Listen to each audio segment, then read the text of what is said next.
ಸ್ವಾರ್ಥನೇ ಇಲ್ಲ. ನಾವು ಬಂದೀವಿ, ನಾವೇನು ಈ ಭಾಗದ ಹುಟ್ಟಿದವರ ಬೆಳೆದವರು ಇಲ್ಲ, ಆದ್ರೂ ಜನ ಗೌರವಿಸ್ತಾರೆ, ಪ್ರೀತಿಸ್ತಾರೆ ಅಂದ್ರೆ ಇಲ್ಲಿ ನಿಸ್ವಾರ್ಥವಾದ ಸೇವೆ. ಜನರ ಉದ್ಧಾರವೇ ನಮ್ಮ ಉದ್ಧಾರ, ಜನಗಳ ಕಲ್ಯಾಣವೇ ನಮ್ಮ ಕಲ್ಯಾಣ, ಜನರ ಏಳಿಗೆ ನಮ್ಮ ಏಳಿಗೆ. ಹಿಂಗಿರಬೇಕು ಜಂಗಮ, ಹಿಂಗಿರಬೇಕು ಸ್ವಾಮಿ. ಎಲ್ಲರೂ ಹಂಗ ಇರಂಗಿಲ್ಲ, ಕೆಲವರು ಹಂಗೂ ಹಿಂಗೂ ಕೂಡ ಇರ್ತಾರೆ. ಅದಕ್ಕ ಒಂದು ಕಡೆ ಹೇಳ್ತಾರೆ, ಏನಂತ ಹೇಳ್ತಾರೆ ಅಂತಂದ್ರ, ನಾವು ತತ್ವವನ್ನ ಸತ್ಯವನ್ನ ಹೇಳುವಾಗ ಅವರ ಮಾತನ್ನು ನಾವು ನಂಬುದಕ್ಕಿಂತಲೂ ನಾವು ಯಾವಾಗಲೂ ಕೂಡ ನಮ್ಮನ್ನು ಅಧೋಗತಿಗೆ ಒಯ್ದು ನಮ್ಮಿಂದ ಹಣ, ಸಮಯ, ಆಯುಷ್ಯವನ್ನ ಕಳ್ಕೊಳ್ಳೋರ ಬೆನ್ನ ನಾವು ಹತ್ತಿಕ್ಕಿವಿ.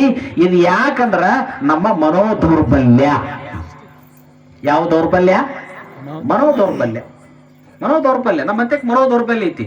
ಏನಾತ ಏನ, ಏನಾಕತೆ ಏನ, ಏನಾಕತೆ ಏನ, ಏನಾಕತೆ ಏನ ಆಗತೈತೆ. ಅದು ಮನಸ್ಸಿನ ಗುಣ. ಅದು ಬರೇ ಹೆದರೋದು. ಅಲ್ಲಿ ಆ ಕಡೆ ಈ ಕಡೆ ಹೋದ್ವಿ, ಬೆಕ್ಕ ಬಂತು, ಆ ಕಡೆ ಹೋದ್ವಿ ನಾಯಿ ಬಂತು, ಈ ಕಡೆ ಹೋದ್ವಿ ನರಿ ಬಂತು. ಯಾಕ ನೀವು ಅಡ್ಡಾಡಬಾರ್ದನ?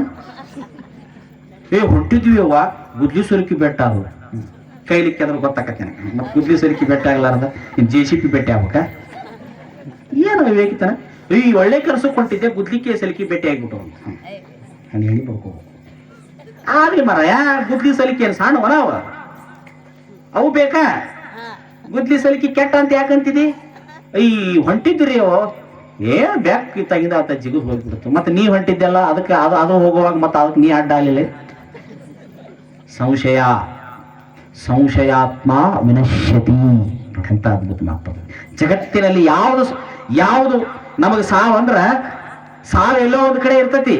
ಬರೇ ಸಂಶಯ ಮಾಡಿ ಸಾಯ್ತೀವಿ ನೋಡು, ಅದರಂತ ದೊಡ್ಡ ಸಾವು ಯಾವುದಿಲ್ಲ. ಬರೇ ಸಂಶಯ. ಬಹಳಷ್ಟು ಕುಟುಂಬಗಳು ಇದರಿಂದ ಹಾಳಕ್ಕವು, ಸಂಶಯದಿಂದ ಹಾಳಕ್ಕವು. ಬಹಳಷ್ಟು ಗೆಳೆಯರ ಸಂಬಂಧಗಳು ಇದರಿಂದ ಹಾಳಕ್ಕವು, ಸಂಶಯದಿಂದ ಹಾಳಕ್ಕವು. ಬಹಳಷ್ಟು ಭಕ್ತರ ಸಂಬಂಧ ಇದರಿಂದ ಹಾಳಕ್ಕವು, ಸಂಶಯದಿಂದ ಹಾಳಕ್ಕವು. 4 ಮಂದಿ ಅವ್ರು ಕುಂತು ಮಾತಾಡಿದ್ರ ನೋಡು, ಅವ್ರಲ್ಲಿ ಹೋದ್ರು ನಮ್ದ ಮಾತಾಡ್ತಾರ ಅನ್ನೋದು. ಮಾತಾಡ್ಲಿ. ಶರಣರಂದ್ರು, ಬಸವಣ್ಣವ್ರಂದ್ರು, ಯಾರೋ ಅಂದ್ರಂತ. ಏನ್ರಿ ಬಸವಣ್ಣವ್ರ, 4 ಮಂದಿ ಕೂಡಿ ಏನ್ ನಿಮ್ ಬಗ್ಗೆ ಹಿಂಗ್ ಮಾತಾಡಕತ್ತಿದ್ರು, ಬಾಳ ಬೇಯಕತ್ತಿದ್ರು. ಅವಾಗ ಏನಂದ್ರು ಬಸವಣ್ಣವ್ರು, ನೋಡಪ್ಪ, ನಾ ಇಲ್ಲದ ಟೈಮ್ನ್ಯಾಗ 4 ಮಂದಿ ಕೂಡಿ ನನ್ನ ಹೆಸರು ತಗೊಂಡು ಹಂಗ ಮಾತಾಡೋದ್ರ ಮೂಲಕ ಅವ್ರಿಗೆ ಸಂತೋಷ ಆಕತಿ ಅಂದ್ರೆ ನಾ ಪಡುವಂತದೀನಿ ಅಂದ್ರು. ಇಲ್ಲದ ಟೈಮಿನಲ್ಲಿ ಕೇಳಿ ಜರಿದೆರಂದು ಕೇಳಿ ಸಂತೋಷ ಪಡ್ಬೇಕೆ ಅಂತ. ನೀ ಇದ್ದಿದ್ದಿಲ್ಲ ಮೊನ್ನೆ ಹೆಂಗ ಬೇಯಕತ್ತಿದ್ರ ನೀನ್, ಹೌದಾ? ನಾ ಇಲ್ಲದಾಗ ನನ್ನ ನೆನೆಸ್ಕೊಂಡು ಬೇಯಕತ್ತಿದ್ರ ಅವ್ರಿಗೆ ಖುಷಿ ಆತಲ್ಲ, ಸಾಕ್ ಬಿಡೋ ಮರಾಯ. ನನ್ನ ಬೇಯೋದ್ರಿಂದ ಅವ್ರಿಗೆ ಆನಂದ ಆಕತಿ ಅಂದ್ರ ಅವ್ರು ಬೈಕೊಂತಾನೆ ಇರಿ, ನಾ ಬೇಯಿಸ್ಕೊಂತಾನೆ ಇರ್ತೀನಿ. ಬೇಯೋರ ಹಣೆವ ಏನಾಗಿರ್ಬೇಕು ನೋಡ್ರಿ. ಉದಾತ್ತೀಕರಣ ಅಂತಾರೆ ಇದಕ್ಕೆ. ಏನಂತಾರ? ಉದಾತ್ತೀಕರಣ. ನರಹರಣ ಆಗುದಂದ್ರೆ ಹಿಂಗ. ಸುಮರ ಹೇಮರೆಡ್ಡಿ ಮಲ್ಲಮ್ಮಗ ಶಶಿ ಅನ್ನುವಂಥ ಮಹಾಶಶಿ ಅನ್ನುವಂಥ ಪಟ್ಟು ಬರಲಿಲ್ಲ.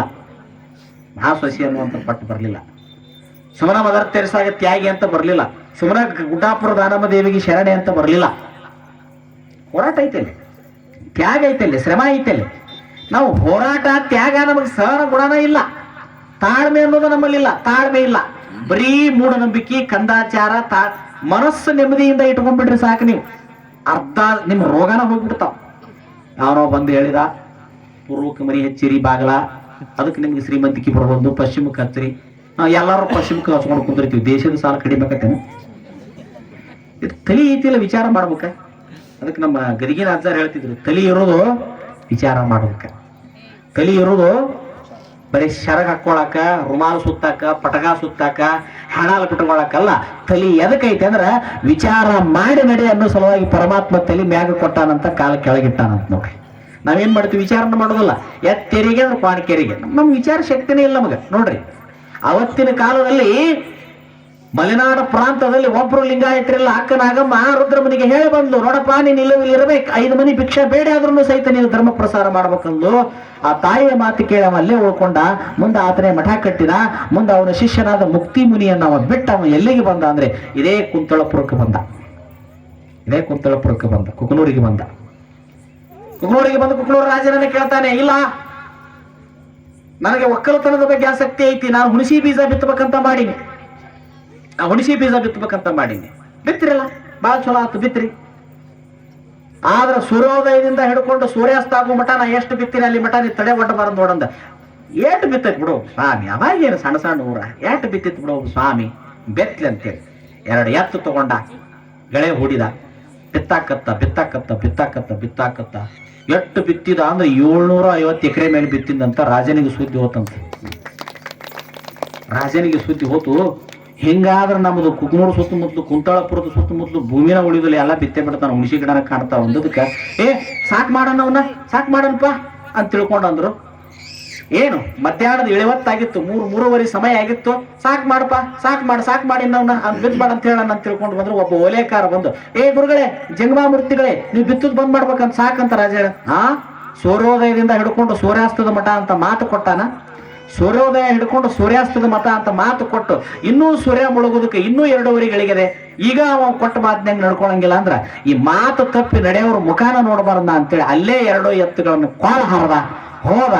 ಅವನೇ ಮುಂದೆ ತನ್ನ ಮನುಷ್ಯ ಒಂದು ಕತೆ ಬರೀತಾರ. ಹಾವಾಗಿ ಗುದ್ನ್ಯಾಗ ಅವನ ಗುದ್ನೆಪ್ಪಾದ ಅಂತ ತಿಳ್ಕೊಂಡು ಒಂದು ಕತೆ ಹೇಳ್ತಾರ.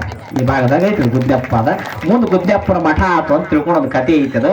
ಆದ್ರೆ ಅವ್ರ ಮುಂದೆ ಸರ್ಪ ಆದ್ರು ಗುದ್ನ್ಯಾಗ ಆದ್ರೂ ಗೊತ್ತಿಲ್ಲ. ಹಂಗಲ್ಲದ ಕತೆ. ಮುಂದೆ ಅವ್ರು ನಿರ್ವಿಕಲ್ಪ ಸಮಾಧಿ ಮಾಡಿದ್ರು. ಇವ್ರೇನ್ ಮಾಡಿಬಿಟ್ರು, ಹಾವಾದ ಹೊತ್ತದಾಗ ಹಾದ, ಅದಕ್ಕೆ ಗುದ್ನ್ಯಾಗ ಪಾದ, ಅದಕ್ಕೆ ಗುದ್ನೆಪ್ಪಾದ ಬರದ್ರ.